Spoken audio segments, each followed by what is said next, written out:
अब भारत सिर्फ जवाब नहीं देता, बल्कि चुनकर, सोच समझकर और पूरी ताकत से प्रहार भी करता है।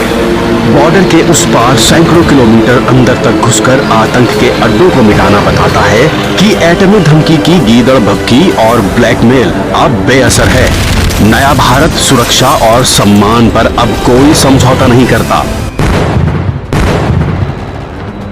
अब संप्रभुता पर उठने वाली हर चुनौती का सीधा, सटीक और मुंहतोड़ जवाब दिया जाएगा। आइए हम आपको मिलाते हैं ऑपरेशन सिंदूर के उन 6 जांबाज शूरवीरों से, जिनके पराक्रम को देश ने वीर चक्र के साथ सम्मानित किया है।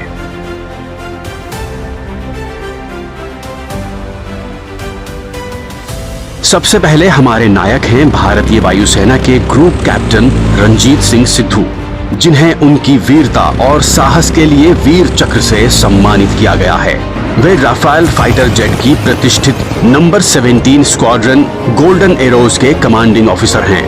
ऑपरेशन सिंदूर के दौरान उन्होंने 3 अलग अलग सैन्य ठिकानों से पाकिस्तान के खिलाफ अभियान चलाया और स्वयं भी उसमें शामिल हुए। उन्होंने राफेल जेट से हमले किए और ब्रह्मोस मिसाइल से लैस सुखोई 30 MKI विमानों को सुरक्षा प्रदान की।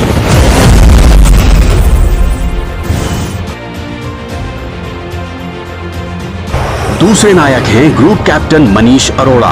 उन्हें भी वीर चक्र से सम्मानित किया गया। उन्होंने पाकिस्तान के आतंकवादी ठिकानों और एयरबेस पर हमले किए।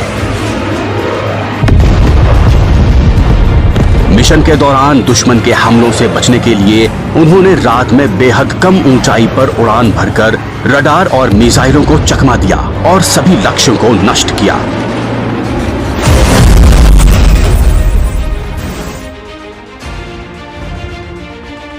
तीसरे नायक हैं एयरफोर्स के ग्रुप कैप्टन अनिमेश पटनी, जो S-400 एयर डिफेंस सिस्टम के कमांडिंग ऑफिसर हैं। ऑपरेशन सिंदूर के हाई पॉइंट पर उनकी टीम ने पाकिस्तानी वायुसेना के AWACS को रडार पर लॉक किया, तो उन्हें तुरंत समझ आ गया कि इस टारगेट को हिट करना कितना जरूरी था।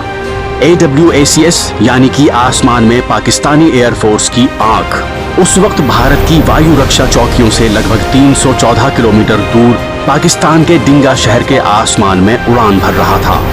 ग्रुप कैप्टन अनिमेश पटनी ने मौके की नजाकत को भांपते हुए S-400 से मिसाइल लॉन्च की और अपनी लोकेशन से 314 किलोमीटर दूर पाकिस्तान के आसमान में पाकिस्तान एयरफोर्स की आंख यानी AWACS को एक डायरेक्ट हिट से मार गिराया। ये अब तक के सबसे बड़े सरफेस टू एयर प्रहार के तौर पर इतिहास में दर्ज हो गया है।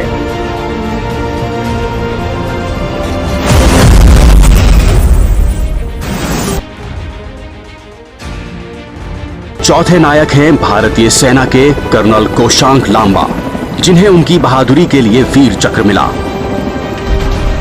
उन्होंने M777 अल्ट्रा लाइट होवित्जर तोपों को हेलीकॉप्टर के जरिए सीमावर्ती क्षेत्रों में तेजी से तैनात किया और दुश्मन के ठिकानों पर सटीक हमला किया।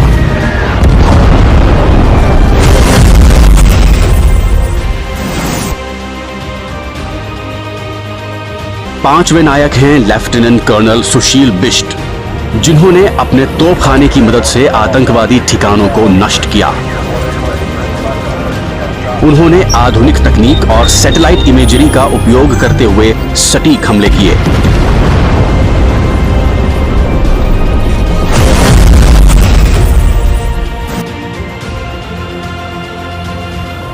और छठे नायक हैं स्क्वाड्रन लीडर रिजवान मलिक, जिन्होंने बेहद खतरनाक परिस्थितियों में मिशन को अंजाम दिया। दुश्मन की मिसाइलों और रडार की रेंज में होने के बावजूद उन्होंने 2 सफल हमले किए और अपने लक्ष्य को नष्ट किया। सरकार द्वारा जारी गैजेट नोटिफिकेशन के अनुसार राष्ट्रपति द्रौपदी मुर्मू ने सशस्त्र बलों और केंद्रीय सशस्त्र पुलिस बलों के लिए 127 वीरता पुरस्कारों और 40 विशिष्ट सेवा पुरस्कारों को मंजूरी दी है। इनमें 4 कीर्ति चक्र, 15 वीर चक्र और 16 शौर्य चक्र शामिल हैं।